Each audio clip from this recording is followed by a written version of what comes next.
नमस्कार। तर आपल्या पाठीमागे आहे सिद्धेश्वर महाराजांचं मंदिर। महाराष्ट्राला संस्कृतीचा अतिशय प्राचीन वारसा लाभलेला आहे। तर त्या संस्कृतीचं एक उदात्त उदाहरण म्हणजे हे सिद्धेश्वर मंदिर। अतिशय प्राचीन मंदिर आहे।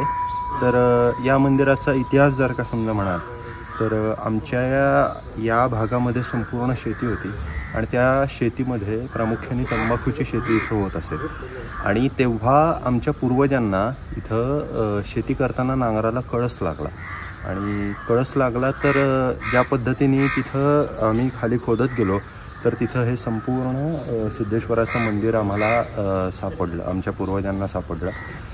या मंदिराचं रचनात्मक आपण जर का समजा विचार केला तर ड्रोन व्ह्यूने म्हणजे टॉप व्ह्यूने जर का समजा बघितलं तर या मंदिराचा आकार हा विमानासारखा आहे। याला पुढच्या बाजूनी 2 पंख आणि मागच्या बाजूने असा निमुळता आकार आहे।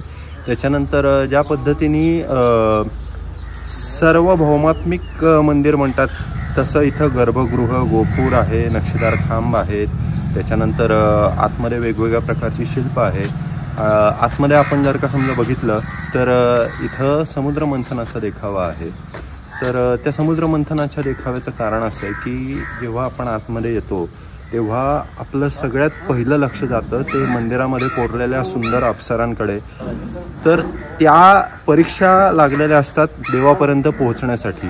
तर पहिल्या त्या परीक्षेतून म्हणजे कामवासनेतून आपण जेव्हा पुढे जातो तेव्हा त्याच्यानंतर समुद्र मंथन म्हणजे आपल्याच मनामध्ये विचाराचे चालणारे एक प्रकारचं मंथन, त्याच्यातूनही जेव्हा आपल्याला स्थैर्य मिळतं तेव्हा आपण परमेश्वरापर्यंत येऊन पोहोचतो। आणि तसाच तो टप्पा आहे। एका सभामंडपातून आपण पुढे गेल्यानंतर आपल्याला सिद्धेश्वर महाराजांची पिंड बघायला मिळते।